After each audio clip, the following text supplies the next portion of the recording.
Hey, Monty, what do you attribute to the way you guys came out and started that game with the 20-5 hole early? No, that's I don't have an answer for what I attribute it to. It's just unacceptable the way we started the game. It was a big hole for us. It's pretty obvious that we can't play with the show up mentality. We showed up in the first quarter, and they played with desperation. Simple and plain. Next up is Dave McMenamin with ESPN, followed by Dwayne Rankin. Monty, you guys did make the push though. You take the lead in the third quarter. Yeah. Cut, I think on the fourth, midway through the fourth. What do you think you were missing to get over that line? Guarding the ball. Simple as that. That's basketball universal 101. You got to be able to guard the ball. We did. And they hit some tough shots, and you give them credit. They had 58 points in the paint. That's not something you would have expected, especially with them not having Zubac tonight. And so we will be better in the next game. But that's paramount on my mind right now is we got to play with way more force and competitive edge, and we got to guard the ball. Next is Dwayne Rankin with the Arizona Republic, followed by Jovan Buha. Hey, Coach, you talked about points of the paint. Cousins, you hadn't went from hardly playing to having that kind of performance. 15 points off the bench. When you have to double guys like that, it forces you into rotations. We didn't meet him early. We let him get right to the block tonight. He got whatever he wanted for the time he was in the game, and he was a presence tonight. They played with determination. You know, we have to realize we're trying to close out a series against a team that's been there before, and they're going to claw and scratch and do whatever it takes. We have to have that mentality. I didn't feel that in the first quarter. As the game progressed, we had it, and then they had confidence because they were making shots. Next is Jovan Buha with the Athletic, followed by Kellen Olson. Hey, Monty. Without Zubac, they played a lot more small. Yeah. Doing small for like 37 minutes. They had actually played better with Zubac versus the small lineup. What kind of changed tonight? You feel with them having success? I didn't think we showed them enough bodies. Even when they were in one-on-one situations, I thought we were spread out. When we looked at it at halftime, you could see nothing but paint instead of seeing Suns' bodies and arms, even when they were in isolation situations with Paul and Reggie and Morris. We didn't show them enough bodies. And when they have a small lineup like that, they're going to try to spread you out. Again, it comes down to being able to guard the ball and forcing them to shoot tough shots. We let Paul go left, step back. How many times did we see that tonight? You know, Reggie went left into his shot. There were times we were shifted too far off of Reggie, and he hit some deep threes. But in that moment, you have to understand that he's going to take those shots, especially late in the game. Next is Kellen Olson with Arizona Sports, followed by Gina Mizell.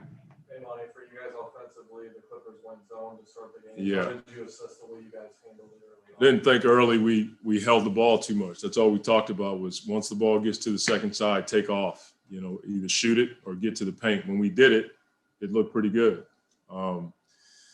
And I thought we allowed them to force us to stay on the side of the floor instead of getting over top of the screens. When you get over top of the screen versus the zone, then you can force them into rotations. We didn't do a good job of that tonight, but we will. We will be better. They'll probably do the same thing, throw some defenses at us like that, and we have to be better. Next is Gina Mizell with Suns.com, followed by Cameron Cox. Monty, you kind of touched on this in your first answer, but just you guys were 2-0 in closeout games before. What do you think you've learned now about closeout games as we get deeper in the playoffs, and just what do you anticipate the next step? The desperation has to be there. That's the deal. You know, just because you have a lead in the series doesn't mean you can show up and they're going to give it to you. You know, we have to understand that, and I think we do now.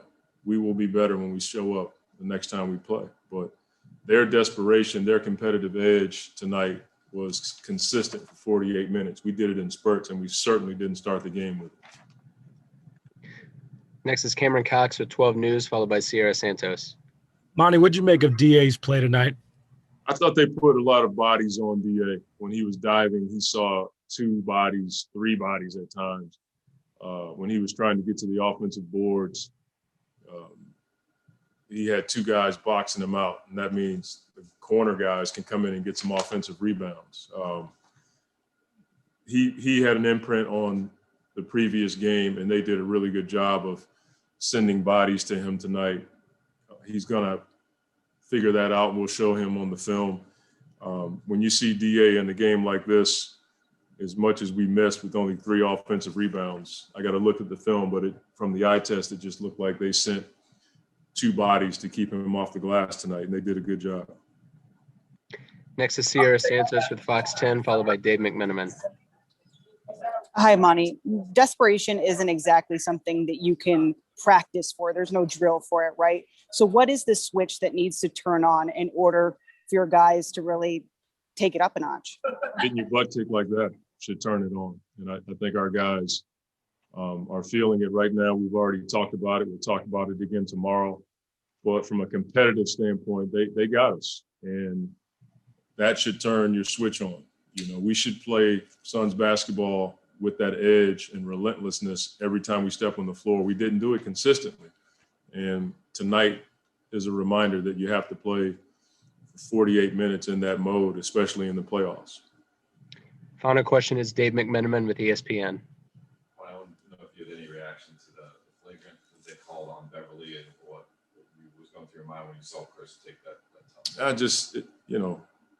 Some of the stuff that's happening is just, it is what it is. But when a guy does that kind of stuff consistently, what do you say as a coach? I can call the league. I can talk to, the officials in the NBA. It doesn't do anything until something's done about it. Those kinds of plays are dangerous. You know what I mean? Jay gets a flagrant for touching a guy in the face. That play with Chris, I got to watch it more on the film, but we can't let those kinds of plays get into our heads. They were physical tonight. That was an example of it. I want to watch the film before I make a declaration about that play, but they played desperate. Do I think it was a dirty play? No, but I think even when you're playing with a certain degree of aggressiveness, it can come off the wrong way.